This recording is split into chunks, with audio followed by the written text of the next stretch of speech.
بسم الله النور بسم الله النور بسم الله نور النور بسم الله النور بسم الله النور بسم الله نور النور بسم الله نور على نور بسم الله نور على نور بسم الله نور على نور بسم الله نور على نور بسم الله الذي هو مدبر الأمور. اعوذ باللہ من الشیطان الرجیم. بسم اللہ الرحمن الرحیم.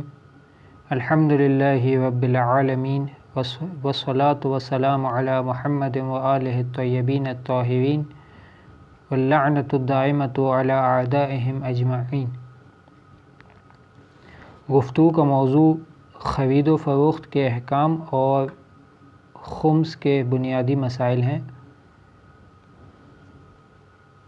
حضرت امام جعفر صادق علیہ السلام کی حدیث ہے: من اراد التجارۃ فلیتفقہ فی دینہ لیعلم بذلک ما یحل له مما یحرم علیہ ومن لم یتفقہ فی دینہ ثم اتجر تورط الشبہات. وسائل الشیعہ کی جلد نمبر 12 صفحہ نمبر 283 یعنی 283. امام جعفر صادق علیہ السلام نے فرمایا: جو شخص تجارت کا ارادہ رکھتا ہو اسے چاہیے کہ اپنے دین کو سمجھے تاکہ اس طرح جو امور اس کے لیے حلال ہیں اور جو امور اس کے لیے حرام ہیں جان لے، پہچان لے، اور جو بھی اپنے دین کو نہ سمجھے اور تجارت کر لے وہ شبہات کی حلاقت میں جا گرے گا. فقہ کے 3 ابواب ہیں. ایک باب ہے جسے ہم عبادات کہتے ہیں، ایک باب ہے جسے ہم معاملات کہتے ہیں، اور ایک باب ہے جسے ہم ایقاعات کہتے ہیں. یہ 3 تقسیم کیسے ہوئی ہے؟ یہ تقسیم ایسے ہوئی ہے کہ بعض مسائل ایسے ہیں فقہ میں جن کا تعلق انسان اور خدا سے ہے، انہیں ہم عبادات کہتے ہیں، جیسے نماز، روزہ، حج، زکوٰۃ، خمس. بعض وہ احکام ہیں جو معاملات ہیں جس کا تعلق انسان کا ایک دوسرے انسان کے ساتھ ہے، جیسے خرید و فروخت، ہدیہ دینا، نکاح.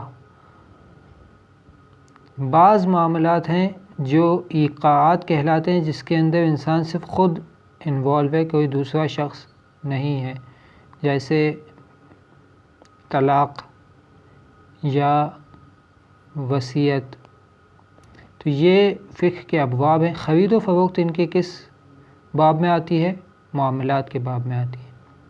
خود احکام کی دین اسلام کے اندر 5 قسمیں ہیں. ایک مرتبہ ایسا کام ہے جسے کرنا ضروری ہے اور اگر آپ نے نہیں کیا تو گناہ ملے گا، اسے ہم واجب کہتے ہیں. ایک مرتبہ ایسا کام ہے جسے نہیں کرنا ضروری ہے، یعنی ترک کرنا ضروری ہے، اگر کر لیا تو گناہ ملے گا، اسے ہم حرام کہتے ہیں. بعض کام ایسے ہیں کہ جن کا کرنا اللہ کو ناپسند ہے اور اگر نہیں کریں تو اچھی بات ہے، لیکن اگر کر لیں تو گناہ نہیں ہے لیکن اللہ کو ناپسند ہے، انہیں ہم مکروہ کہتے ہیں.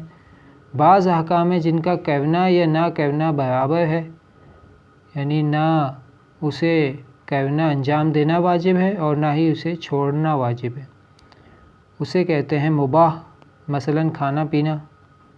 بعض احکام ہیں جن کا کرنا اللہ کو پسند ہے اور اچھی بات ہے، اور اگر نہیں کریں گے تو کوئی گناہ نہیں ہے، اسے کہتے ہیں مستحب. تو یہ 5 اقسام خرید و فروش میں بھی آتی ہیں اور تجارت میں بھی، کہ بعض خرید و فروخت ہیں جو واجب ہیں، بعض حرام ہیں، بعض مکروہ ہیں اور بعض مستحب ہیں اور بعض مباح ہیں. واجب کی مثال کیا ہے؟ خرید و فروخت واجب کب ہو جائے گی؟ مثلا جس شخص کے پاس مال نہیں ہے اور اس پر اخراجات واجب ہیں، مثلا بیوی بچوں کا خرچ اس پر واجب ہے، تو ایسی صورت میں اس پہ تجارت یا خرید و فروخت بھی واجب ہو جائے گی۔ حرام خرید و فروخت کی مثال کیا ہے؟ شراب کی خرید و فروخت مثلا حرام ہے۔ مکروہ کی مثال کیا ہے؟ مثلا قصابی کا کاروبار کرنا، گوشت فروشی، گوشت بیچنا، ذبح کر کے جانوروں، شرعی صحیح حلال جانوروں کو، کفن فروشی، کفن بیچنے کا کاروبار، یہ بھی مکروہ ہے۔ مباح کی مثال کیا ہے؟ مثلا کمپیوٹر، فرنیچر وغیرہ کی خرید و فروخت مباح ہے اور جائز ہے۔ مستحب خرید و فروخت کی مثال کیا ہے؟ مستحب کاموں مثلا اہل و عیال کی خوشحالی یا فقیروں کی مدد کے لیے خرید و فروخت کرنا مستحب ہے۔ اب آئیے خرید و فروخت کے احکام کا جاننا کیا حکم رکھتا ہے کہ ہم علم حاصل کریں خرید و فروخت کے احکام کے بارے میں، یہ خود کتنی اہمیت کا حامل ہے۔ ایک بیوپاری یعنی تاجر کے لیے مناسب ہے کہ خرید و فروخت کے سلسلے میں جن مسائل کا عموماً سامنا کرنا پڑتا ہے ان کے احکام سیکھ لے، لیکن اگر مسائل نہ سیکھنے کی وجہ سے کسی واجب حکم کی مخالفت کرنے کا اندیشہ ہو، یعنی یا تو حرام میں پڑنے کا اندیشہ ہے چونکہ حرام سے بچنا بھی واجب ہے، یا واجب حکم کی مخالفت کرنے کا اندیشہ ہے، تو ایسی صورت میں مسائل کا سیکھنا واجب اور لازم اور ضروری ہے۔ اب آئیے خرید و فروخت کے مستحبات۔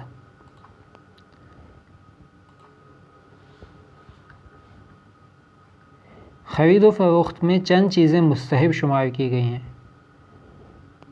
نمبر 1، فقر اور اس جیسی کیفیت کے سوا جنس کی قیمت میں، جنس یعنی جس چیز کو وہ بیچ رہا ہے، خریداروں کے درمیان فرق نہ کرے، سب کے لیے ایک ہی قیمت رکھے، سوائے یہ کہ کوئی فقیر ہے یا غریب ہے یا محتاج ہے، تو ایسی صورت کے اندر ہو سکتا ہے اسے کم قیمت پر دے۔ تجارت کرتے وقت یعنی خرید و فروخت کرتے وقت پہلے شہادتین پڑھے۔ شہادتین کیا ہے؟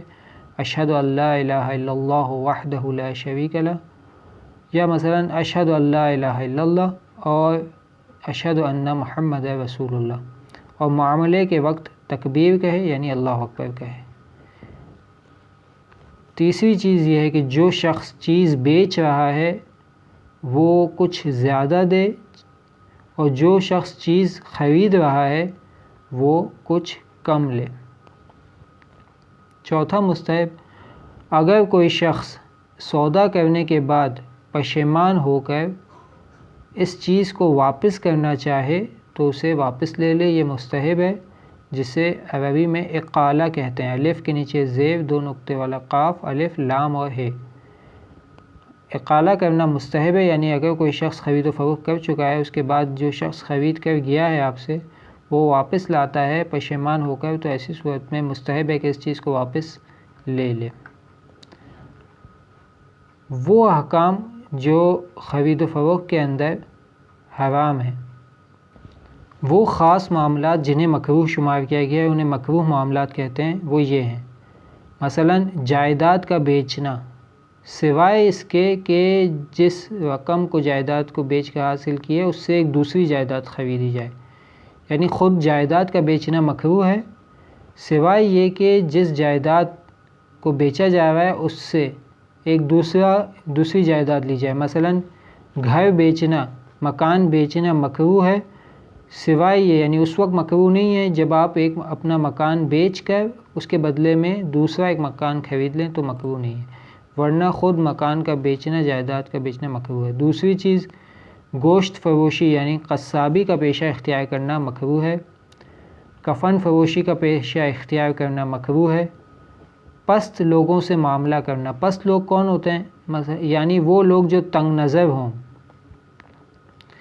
قدردانی کی اہلیت نہ رکھتے ہوں، اور اچھائی اور برائی جن کی نظر میں ایک ہی ہو، یعنی بدی سے ناراض نہ ہوتے ہوں اور خوبی سے خوشحال نہ ہوتے ہوں، ان سے معاملہ کرنا مکروہ ہے۔ 5ویں چیز، صبح کی اذان سے سورج نکلنے کے وقت تک معاملہ کرنا مکروہ ہے۔ گیہوں، جو اور ان جیسی دوسری اجناس کی خرید و فروخت کو اپنا پیشہ قرار دینا بھی مکروہ ہے۔ اگر کوئی جنس خرید رہا ہو تو اس کے سودے میں دخل اندازی کر کے خریدار بننے کا اظہار کرنا مکروہ ہے۔ اب آئیے حرام معاملات۔ بہت سے معاملات حرام ہیں، جن میں سے کچھ یہ ہیں: نشہ آور مشروبات یعنی شراب، غیر شکاری کتے اور سور کی خرید و فروخت حرام ہے، اور اسی طرح احتیاط واجب کی بنا پر نجس مردار کے متعلق بھی یہی حکم ہے، یعنی وہ بھی حرام ہے۔ ان کے علاوہ دوسری نجاسات کی خرید و فروخت اس صورت میں جائز ہے جبکہ عین نجس سے حلال فائدہ حاصل کرنا مقصود ہو، یعنی اگر اس نجس سے کوئی حلال فائدہ حاصل کرنا مقصود ہو تو ایسی صورت میں اس کی خرید و فروخت جائز ہے۔ مثلاً گوبر اور پاخانے سے اگر کھاد بنائی جاتی ہو تو ایسی صورت میں اس کی خرید و فروخت کرنا صحیح ہے، اگرچہ احتیاط اس میں ہے کہ ان کی خرید و فروخت سے بھی پرہیز کیا جائے۔ دوسرا حرام معاملہ کیا ہے؟ غصبی مال کی خرید و فروخت، اگر اس میں تصرف لازم آئے، جیسے کوئی چیز لینا اور دینا، وہ بھی حرام ہے۔ ان پیسوں سے تیسرا مورد، ان پیسوں سے لین دین کرنا جن کا اعتبار ختم ہو چکا ہو یا نقلی ہو، اس شرط کے ساتھ کہ دوسرا فریق متوجہ نہ ہو، لیکن اگر متوجہ ہو تو معاملہ جائز ہے۔ حرام معاملات کے ذریعے، حرام وسائل کے ذریعے معاملہ کرنا، یعنی ایسی چیزیں جنہیں اس طرح بنایا گیا ہو کہ عام طور پر حرام کام میں استعمال ہوتی ہوں اور ان کی اہمیت حرام استعمال کی وجہ سے ہو، مثلاً بت، صلیب یا جوئے اور حرام لہو و لعب کے وسائل، ان کے ذریعے معاملہ کرنا بھی حرام ہے۔ پانچواں مورد، ایسا معاملہ جس میں دھوکہ دیا جا رہا ہو، ملاوٹ ہو، وہ بھی حرام معاملہ ہے۔ پیغمبر اکرم صلی اللہ علیہ وآلہ وسلم ارشاد فرماتے ہیں، قال رسول اللہ صلی اللہ علیہ وآلہ وسلم لیس منا من غش مسلما۔ یہ کتاب کافی میں، وسائل شیعہ میں اور دوسری دیگر کتابوں میں بھی باب الغش میں، غش میں یہ حدیث موجود ہے کہ جو شخص مسلمانوں کے ساتھ معاملے میں دھوکہ دہی، ملاوٹ سے کام لے، وہ ہم میں سے نہیں ہے، اور یہ حدیث توضیح المسائل میں بھی لکھی ہوئی ہے۔ خداوند عالم اس کی روزی کی برکت اٹھا لیتا ہے اور اس کے ذریعہ معاش کو بند کر دیتا ہے اور اس کو خود اس کے حوالے کر دیتا ہے۔ اب آئیے خمس کے احکام۔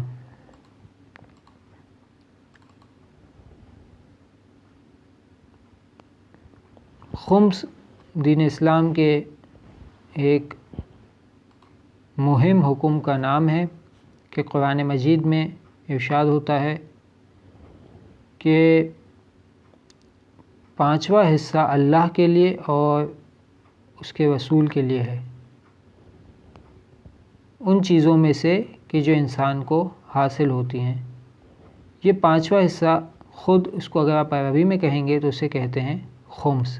خمس یعنی مال کا 5واں حصہ۔ یہ خمس کتنی چیزوں پر واجب ہوتا ہے؟ 7 چیزوں پر واجب ہوتا ہے۔ کاروبار یا روزگار کا منافع، معدنی کانیں، دفینہ یعنی گڑا ہوا خزانہ، حلال مال جو حرام مال میں مخلوط ہو جائے، غوطہ خوری سے حاصل ہونے والے سمندری موتی اور مونگے، جنگ میں ملنے والا مال غنیمت، مشہور قول کی بنا پر وہ زمین جو ذمہ کافر کسی مسلمان سے خریدے۔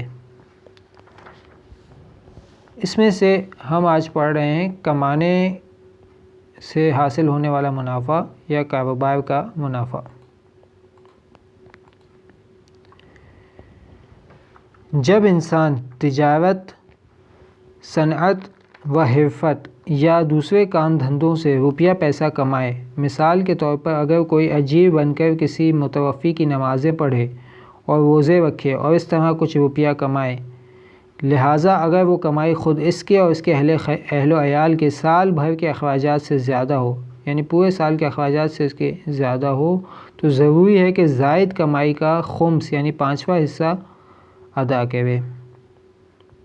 دوسرا مسئلہ، اگر کسی کو کمائی کیے بغیر کوئی آمدنی حاصل ہو جائے سوائے کچھ ان چیزوں کے جنہیں ذکر کیا جائے گا بعد والے مسائل میں، مثلاً میراث کی وجہ سے یا مہر ہے تو وہ استثناء ہوئی ہوئی ہیں، یعنی اس میں خمس نہیں آئے گا، ان کے علاوہ اگر کسی کو کمائے بغیر کوئی آمدنی حاصل ہو جائے، مثلاً کوئی شخص اسے بطور تحفہ کوئی چیز دے اور وہ اس کے سال بھر کے اخراجات سے زیادہ ہو تو ضروری ہے کہ اس کا خمس دے۔ یہ آیت اللہ سستانی کا مسئلہ ہے۔ آیت اللہ خامنائی کے نزدیک تحفے پر خمس نہیں ہے سوائے یہ کہ بہت ہی زیادہ قیمتی تحفہ ہو جس کے احکام مختلف ہیں۔ اگلا مسئلہ، عورت کو جو مہر ملتا ہے اور شوہر بیوی کو طلاق خلا دینے کے عوض جو مال حاصل کرتا ہے ان پر خمس نہیں ہے، یہ فی الحال آپ سے متعلق نہیں ہے۔ اگلی بات، یہی حکم دیت کے طور پر ملنے والے مال کا ہے، اور اسی طرح میراث کے معتبر قواعد کے روح سے جو میراث یعنی وراثت میں انسان کو ملے اس کا بھی یہی حکم ہے، اس پہ بھی خمس نہیں ہے۔ اب آئیے معدنی کانے۔ معدنی کانے کیا ہیں؟ مثلا سونا، چاندی، سیسا، تانبا، لوہا، پیٹرولیم، کوئلہ، فیروزہ، عقیق، پھٹکری، نمک اور دوسری ایسی اشیاء کو معدنی کانوں میں شمار کیا جاتا ہے۔ ان پر خمس واجب ہونے کی شرط کیا ہے؟ انہیں زمین سے معدن کے طور پر نکالا گیا ہو، اس کی قیمت 52.125 گرام سونے تک پہنچ جائے، ایسی ان دو صورتوں کے اندر اس پر خمس واجب ہوگا۔ لیکن کب؟ جب آپ اس میں ضروری اخراجات کی ادائیگی کر دیں گے، یعنی شرائط پورا ہونے کی صورت میں ضروری اخراجات کی ادائیگی کے بعد خمس واجب ہوگا۔ اگر شرائط پوری نہ ہو تو پھر یہ عام انکم میں شمار ہوگا، اور عام انکم پر جس طریقے سے خمس واجب ہوتا ہے اسی طریقے سے اس میں واجب ہوگا۔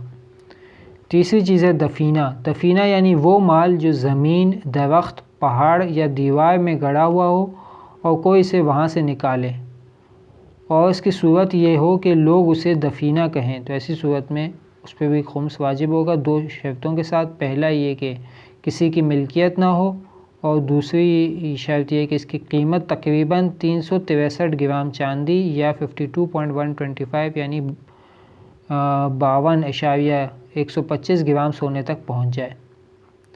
جانور مثلاً مچھلی یا بکرے وغیرہ کی پیٹ سے اگر کوئی چیز ملے اور اس کا مالک معلوم نہ ہو تو یہ عام انکم شمار ہوگی۔ چوتھا مورد، حلال مال جو حرام مال میں مخلوط ہو جائے اس پہ بھی خمس واجب ہے۔ اس میں 4 شرطوں کی بنا پر خمس واجب ہوگا۔ پہلی شرط یہ کہ حرام مال کو حلال سے جدا کرنا ممکن نہ ہو۔ دوسری شرط یہ کہ اس مال کے مالک کا علم نہ ہو، اصل مالک کا علم نہ ہو۔ تیسری شرط یہ کہ حرام کی مقدار کا علم نہ ہو۔ چوتھی شرط یہ کہ یہ بھی معلوم نہ ہو کہ حرام مال کی مقدار خمس سے کم ہے یا زیادہ، تو ایسی صورت میں خمس واجب ہو جائے گا۔ اگر حرام مال کو حلال سے جدا کرنا یعنی الگ کرنا ممکن ہو یا مال کی مقدار معلوم ہو تو ایسی صورت میں ضروری ہے کہ اسے جدا کرے یعنی الگ کرے اور وہ مقدار اس کے مالک کو واپس کرے، یا مالک معلوم نہ ہونے کی صورت میں اصل مالک کی طرف سے صدقہ دے دے۔ ایسی صورت میں حاکم شرع سے اجازت بھی لی جائے گی، اسے رد مظالم کہتے ہیں۔ اگر اصل مالک کا علم ہو تو ایسی صورت میں ضروری ہے کہ اس سے ملے اور ہر صورت میں اسے راضی کرے۔ اگر مالک راضی نہ ہو تو جتنی مقدار کا یقین ہے کہ اس کا مال ہے اسے دے دے، اور جتنی مقدار کے بارے میں احتمال ہے بہتر ہے کہ وہ بھی دے دے۔ اگر انسان جانتا ہو کہ مالک چند معین لوگوں میں سے ہی کوئی ایک ہے لیکن یہ نہ جانتا ہو کہ کون ہے تو ممکنہ صورت میں ضروری ہے کہ سب کو راضی کرے، اور اگر ممکن نہ ہو تو قرآن اندازی کے ذریعے مالک کو طے کرے۔ بعض متفرق مسائل ہیں کہ اگر کوئی شخص حرام سے مخلوط حلال مال کا خمس دے دے، یا ایسا مال جس کے مالک کو نہ پہچانتا ہو مال کے مالک کی طرف سے صدقہ کر دے اور بعد میں اس کا مالک مل جائے، تو ایسی صورت میں یہاں اختلاف ہے۔ امام خمینی کا مسئلہ یہ ہے کہ احتیاط واجب کی بنا پر اتنی مقدار دینا ضروری ہے، اور آیت اللہ خامنائی کا بھی یہی مسئلہ ہے، جبکہ آیت اللہ سستانی کا مسئلہ یہ ہے کہ اگر راضی نہ ہو تو احتیاط واجب کی بنا پر اتنی مقدار دینا ضروری ہے۔ یعنی امام خمینی، آیت اللہ سستانی اور آیت اللہ خامنائی کا تینوں کا مسئلہ یہی ہے۔ غوطہ خوری سے حاصل ہونے والے موتی یہ پانچویں صورت ہے جس میں خمس واجب ہوتا ہے۔ اس میں پہلی شرط یہ ہے کہ اس کی قیمت تقریباً 3.5 گرام سونے کے برابر ہو۔ دوسری صورت یہ ہے کہ غوطہ خوری سے ہی موتی وغیرہ حاصل کیے ہوں، دوسری شرط ہے، یعنی اگر پانی کی سطح یا سمندر کے ساحل سے ملے تو عام انکم شمار کی جائے گی۔ اور تیسری شرط یہ ہے کہ موتی نکالنے کے ارادے سے ہی غوطہ لگایا ہو، اگر اتفاقاً کچھ مل جائے تو ہر صورت میں خمس دینا ضروری ہوگا۔ چھٹا مورد جس میں خمس واجب ہے وہ مال غنیمت ہے۔ اگر مسلمان امام علیہ السلام کے حکم سے کفار سے جنگ کریں اور کچھ چیزیں جنگ میں ان کے ہاتھ لگیں تو انہیں غنیمت کہا جاتا ہے۔ ان میں منتقل ہونے والی چیزوں میں سے اس مال کی حفاظت یا نقل و حمل وغیرہ کے مصارف یا جو کچھ امام علیہ السلام اپنی مصلحت کے مطابق خرچ کر دیں یا وہ مال جو خاص امام علیہ السلام کا حق ہے، ان تین چیزوں کو علیحدہ کر دینے کے بعد باقی ماندے کا خمس ادا کیا جائے گا۔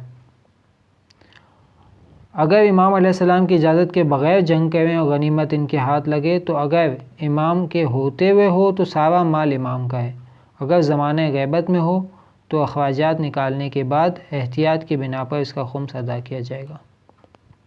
ساتواں مورد، وہ زمین جو کافر ذمی مسلمان سے خریدے۔ اگر کافر ذمی مسلمان سے زمین خریدے تو ضروری ہے کہ وہ کافر اس کا خمس اسی زمین سے یا اپنے دوسرے مال سے ادا کرے۔ یہ خمس ادا کرنے کے لیے قصد قربت ضروری نہیں ہے، حاکم شرع کے لیے بھی قصد قربت ضروری نہیں ہے۔ خمس کا استعمال کیا ہے؟ خمس کے دو حصے ہوتے ہیں، ایک سہم امام علیہ السلام اور دوسرا حصہ سہم سادات۔ سہم سادات ضروری ہے کہ یا کسی یتیم و محتاج سید کے ولی کو دیا جائے تاکہ اس کے اخراجات میں صرف کرے، یا خود کسی محتاج سید کو دیا جائے، یا کسی ایسے سید کو دیا جائے جو سفر میں ناچار ہو گیا ہو۔ مستحق سید کی شرائط کیا ہیں؟ محتاج ہو، لیکن جو سید سفر میں ناچار ہو جائے، خواہ وہ اپنے وطن میں محتاج نہ بھی ہو، اسے خمس دیا جا سکتا ہے۔ محتاج ہو سے کیا مطلب ہے؟ یعنی اپنی حیثیت کے مطابق نہ سال بھر کے اخراجات رکھتا ہو اور نہ کوئی مناسب ذریعہ آمدنی ہو۔ جو سید سفر میں ناچار ہو گیا ہو، اگر اس کا سفر گناہ کا سفر ہو تو اسے خمس نہیں دیا جا سکتا۔ دوسری شرط یہ ہے کہ اثنا عشری ہو، یعنی 12 امامی ہو۔ غیر شیعہ اثنا عشری سید کو خمس نہیں دیا جا سکتا۔ تیسری شرط بے نمازی نہ ہو اور چوتھی شرط شرابی نہ ہو۔ پانچویں شرط اعلانیہ گناہ نہ کرتا ہو۔ اعلانیہ گناہ سے کیا مراد ہے؟ مثلا داڑھی مونڈنا یا صحیح حجاب نہ کرنا اعلانیہ گناہ شمار ہوتے ہیں۔ خمس کو گناہ کے کاموں میں استعمال نہ کرتا ہو، چھٹی شرط تھی۔ ساتویں شرط یہ ہے کہ خمس دینے سے اس کے باقی گناہوں میں مدد نہ ہوتی ہو۔ آٹھویں شرط اس کے سید ہونے کا اطمینان ہو۔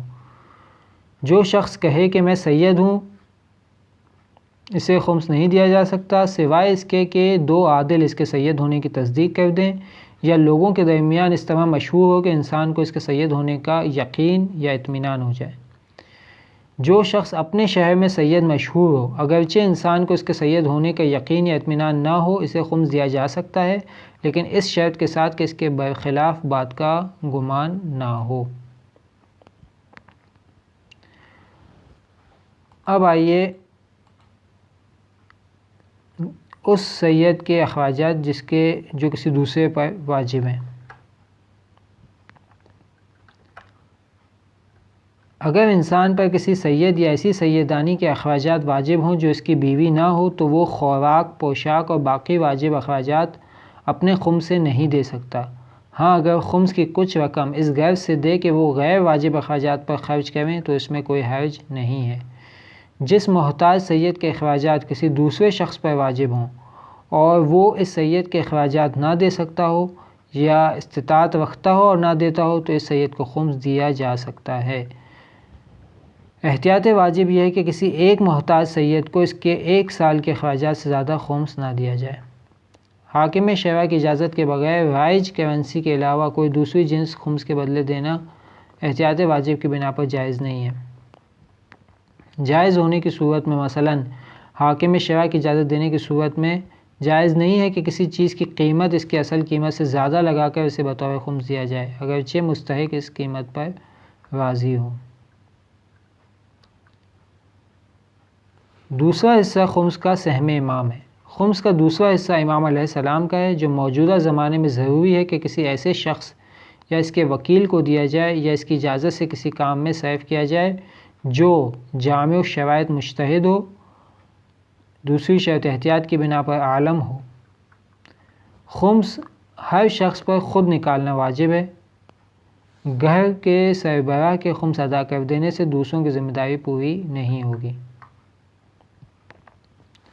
جہاں تک پہلا مورد تک کمانے سے حاصل ہونے والا منافع، اس کا مطلب کیا ہے کہ کمائی پر خمس نکالنا واجب ہے، اخراجات کے بعد بچ جانے والی مقدار پر۔ کمائی کیا کہلائے گی؟ کمائی کسے کہیں گے؟ کسی بھی حلال طریقے سے حاصل کیا ہوا منافع کمائی کہلائے گا، مثلا تجارت، صنعت یا کسی مرحوم کے لیے ادا کیے گئے نماز و روزے کی اجرت۔ اگر کمائے بغیر کوئی مال ملے وہ بھی کمائی مانا جائے گا، مثلا تحفہ یا کوئی چیز اسے بخش دی جائے، جہیز، بری، وصیت یا غیر متوقع میراث۔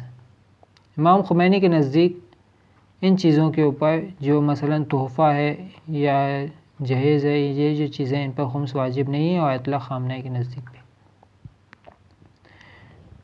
مندرجہ ذیل چیزوں پر خمس سب کے نزدیک واجب نہیں ہے۔ وہ کون سی ہیں؟ مہر،